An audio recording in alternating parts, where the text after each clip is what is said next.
with My Little Pony, right?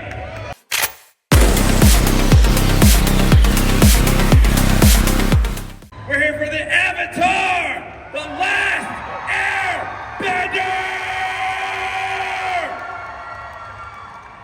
Let me tell you, I've been waiting all day for this panel. And look at this out right now. Dante, I love you. I love you. I've been waiting to see you all day. Gray, I've been waiting to see you all day. Andre, I've been waiting to see you all day. Olivia, I've been waiting to see you all day. Just all y'all, I've been waiting to see y'all all day. The audience is ready to see you right here, right now. I'm gonna bring up the moderator, Jimmy Reyes.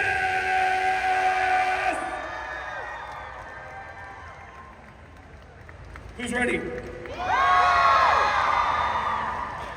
You guys sound ready. I love it. So, hi, I'm Jimmy. I'll be your moderator for today. Here too, can I please welcome the cast of Avatar up on stage? Can you give a round of applause?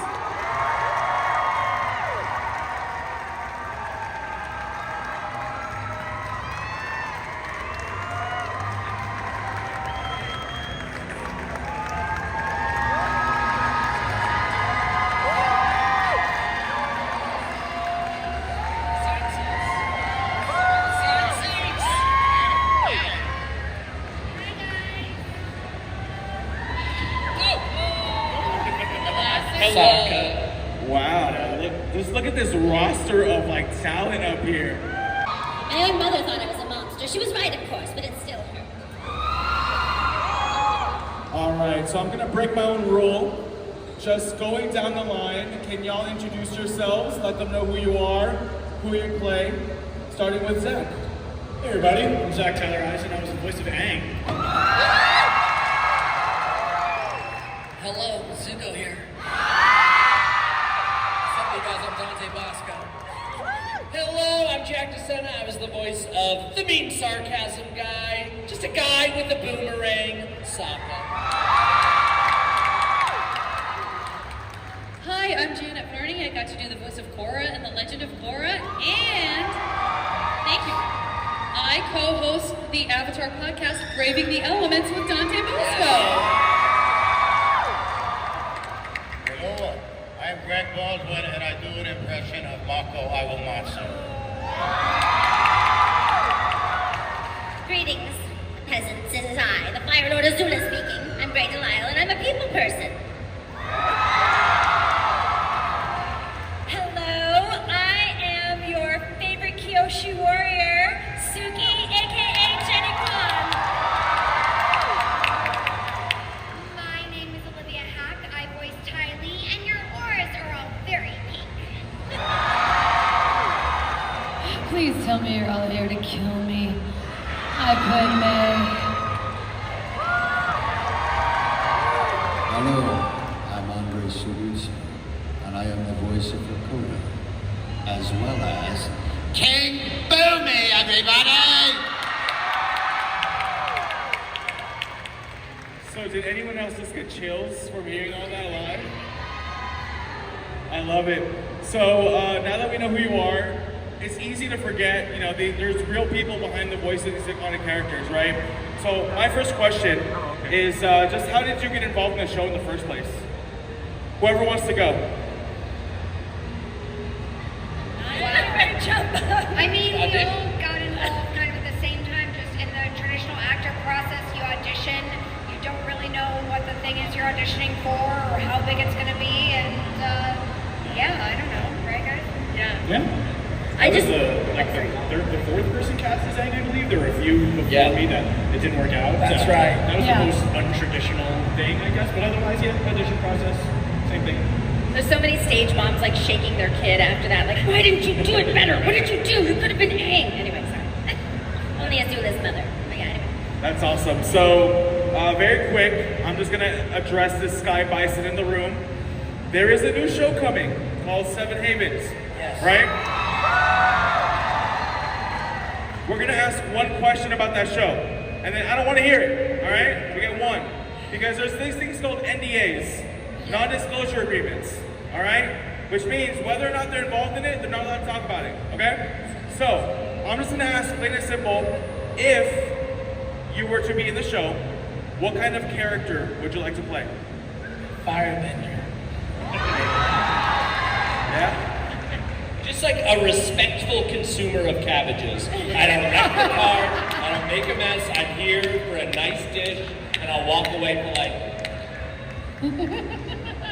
Greg and I want to be the we want to do the Ember Island players. Yeah, in the If they Netflix show, yeah, we if want they to go be- to Ember Island, we thought we should be the Ember Island But, players.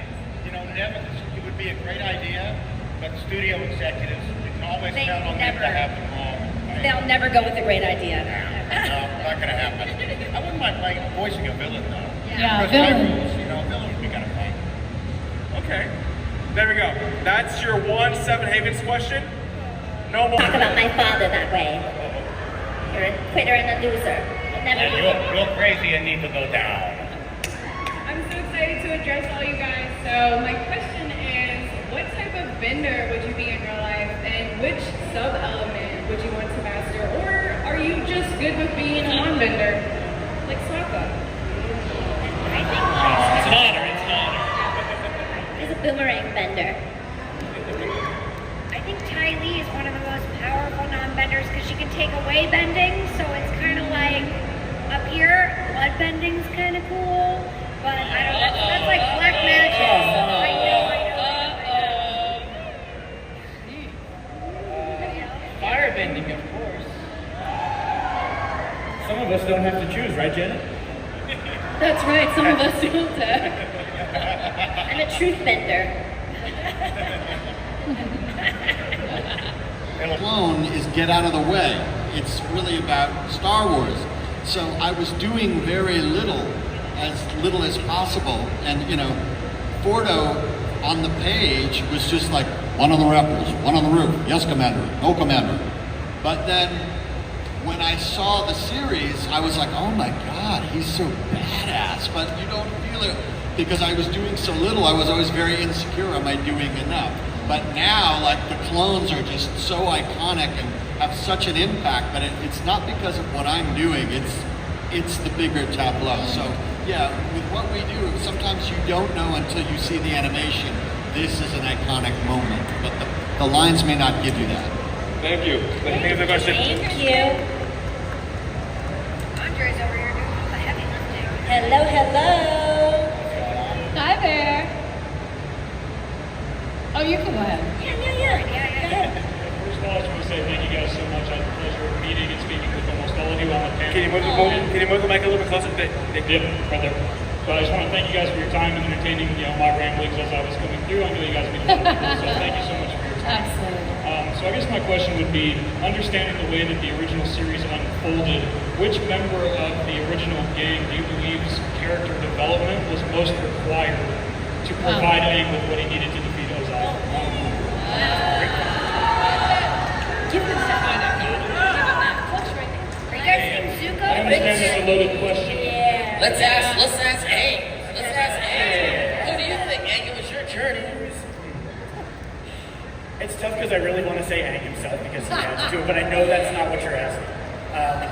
It took a lot from Zuko. I mean, someone had to teach you firebending. Right. Someone had to teach you firebending. Yeah, but I think if we're talking about Zuko, a lot of the credit there goes to Iroh, right? True. So, That's a good and answer. couldn't have done it without the help of his Iroh. friends. Without Iroh. Oh man. Nothing for the cabbage merchant? Nothing at all.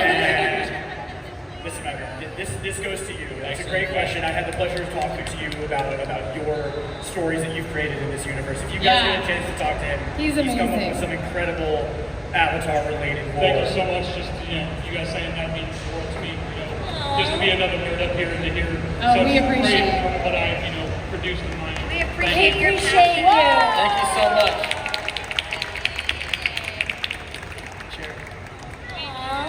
Thank you for that question. That was amazing. Thank you guys very much. Sokka basically made all the plans, and I think it took a lot of personal growth for him to get to that place. So you gotta help a lot too. Next question. Next question. Hi, this is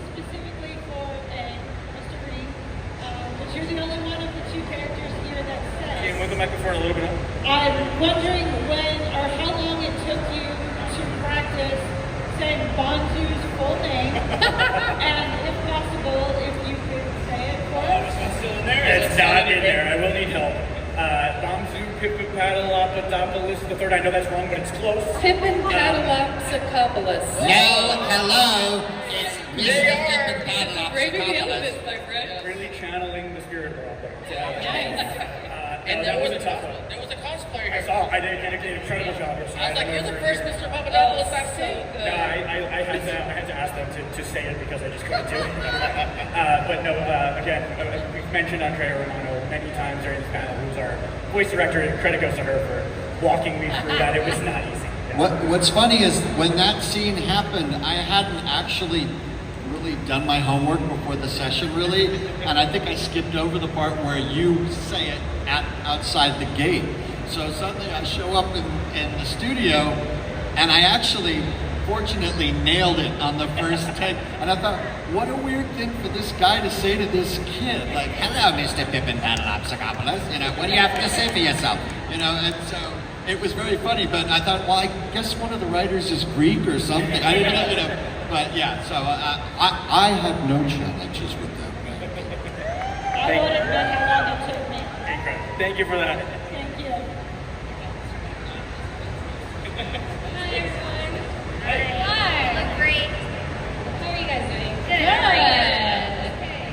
So here's my question. This goes for anyone who wants to answer it. Might be a little bit personal for you guys. So whatever you guys feel a little bit comfortable with.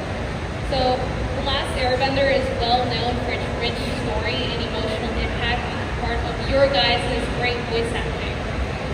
Given that the show has its incredibly emotional and tough moments, how did you guys, anyone, get into the mindset of some of the most deeply impacting moments? For example, Ray, during Azula's breakdown. I was fine. I didn't have a breakdown. Just one bad haircut, that's all. Look up personality disorder. It'll be fine. I needed an Iro in my life and some medication, and I would have been fine. I ran away and froze myself in an iceberg for 100 years to prepare for war.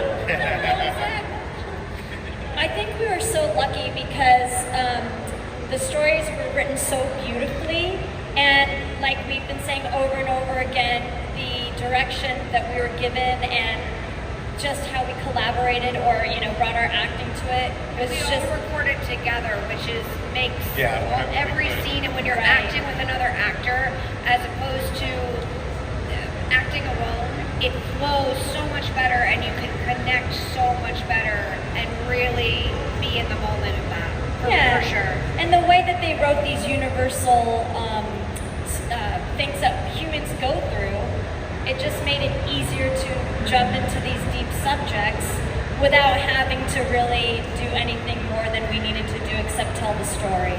So we were very, very lucky. Very. I mean, we're actors, but there's a lot of trauma. I mean, I think with Zuko, he became a special character for a lot of people because he really got to go through his abuse and his trauma and get to the other side and even get to the place where he can really confront his abuser, which a lot of us that have been through abuse don't get to do. And so myself, like many people out there, have gone through a lot of abuse and trauma, and even while I was doing the show, so tapping into that, I think a lot of that is in the DNA of Zuko, and so it's one of the reasons why I think the character becomes special to myself and to others. Thank you. That was a beautiful answer. Thank you so much. Quick thing, Dante, one of my coworkers sounds exactly like you. Stole my voice. We have time for one, maybe two more questions. Maybe two more. Hello. After Avatar and Korra, which all of you your favorite season? What is your Favorite season? Oh. My favorite season is season 3 because to me it just all leads up to season 3, right? And that's when it just like is on fire nonstop. My favorite episode, The Beach, is in season 3. Like and it's all about that finale. Book of Fire. Book of Fire, Olivia. You're right. The season of Fire is the best season. I would agree. Season 3, you know, and I think that the finale was as perfect as a finale could be. And I really think, I wish the writers from Game of Thrones maybe had learned a lesson from the writers of Avatar: The Last Airbender in terms of how to end the show properly. You know? They learned other things from our show. Bringing back dragons, stealing faces, all kinds of stuff. Starbucks cups. Thank you. Thank you. Thanks So so it's much for that Whipping question. 3 fire. I think that was the Hey, answer. Sokka, what's up? Looking at Sokka. Sokka. Get out of the bison's mouth. Get out of the bison's mouth, Sokka. I don't want to be there. We chose this. But I do have a question. For your character, either interacting with them or for themselves, what was a favorite character development moment when you were recording? A character developing moment? Is that what you said? Yeah. I love Sokka's Master, the episode where he gets his sword. I think that's just a beautiful meditation on the way that we sometimes can't see our own value in the world, and that everyone around him sees what he brings to the table and he has to go off to discover it for himself. I think there's some really beautiful stuff there, and it's a lovely episode. You know, a moment I really like about Iroh, because Iroh seems to be this kind, old, lovable old man that sits around, you know, just drinking tea and spouting wisdom all day. But in the prison scene, when he becomes ripped Iroh, you realize how badass this guy actually is. So I like that. By the way, same episode. That's Sokka's Master. Same episode. Dragon dance. Dragon dance. Dragon dance. Well, I understand. I love that clarity. I understand. Big turning point in the show, too. Big turning point. I love that there's a Zuko alone, a Korra alone, an Azula alone, and a Suki alone. I think that thread running through where you really get to spend time with those characters and understand them and see them go through stuff. I love that thread running through. I love the beach when May can finally just get really angry. You want to know how I feel? Leave me alone. You know, she finally gets mad like that. I like when Ty Lee finally turns against Azula because you don't see it coming and she just goes for it, you know? It's unexpected, so that's really fun. And Azula apologizes to Ty Lee. She's the only person It's that's not. ever apologized. That's why I ship Tyzula. I ship Tyzula as well.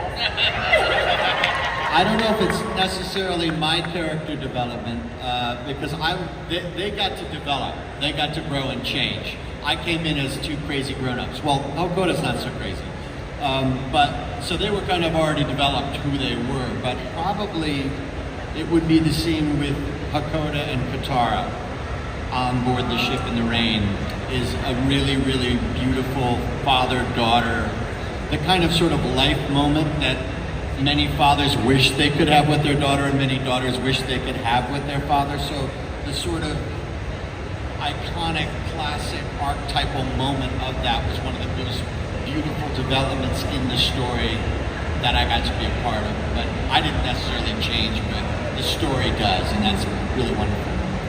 That was perfect. Thank you so much. So much. It looks like that. All right. Last one. Last has question. to be quick. I'm sorry Has for to the be rest of quick. you, but we will be at our table, so you can ask us. Yes, we're all going back to our tables right after this. Where does a blue spirit mask originate from? Where does it come from? Oh, we know this. Dante, Jenna, come on, It's you're the my scholars. mom's theater company. Yes. Thank you so much. You're That's awesome. That's great. All right. So, before we go, can you remind the people where they can find you? It's down the line, sorry, what's that? Icebergs.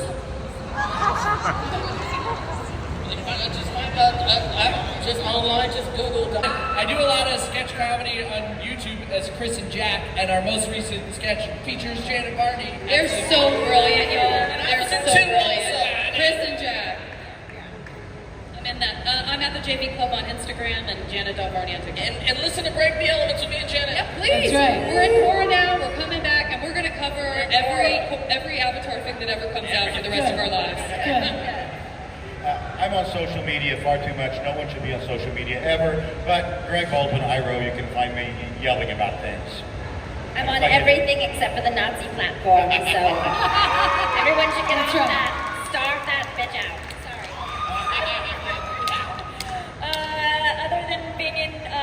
mentions are my booth. I'm on Instagram, Jenny_Vaughn. Posting way too much on Instagram. Most of it, Jenny. Yes, right again. Mine is just easy. It's cricketly.com, and you can find all the links there, but I also am not on the Nazi platform. I'm really only on Instagram to see what little outfits Jenny's going to be wearing. Oh, yes. You know, Did but you see the one from the pool this oh week? yeah. So, but you can find me on, and also please, this is shameless self-promotion. Unlike most of these folks, I was like a decade and a half late to social media, but Instagram is probably the best place. I'm also on TikTok. But the more of you follow me, the more of these I get to come to meet all of you, because these guys want to see that we have followers before they put us at that table. That's the way the world works now. So yeah, Good at point. my name, Andre Soljutso, at Instagram, I'm there. And we're going to be at our tables till 5:30 or 6, and we would love to see you if we haven't met you. And ask the questions you didn't get to ask. Can we give our friends here a round of Thank applause you, real Jimmy. fast?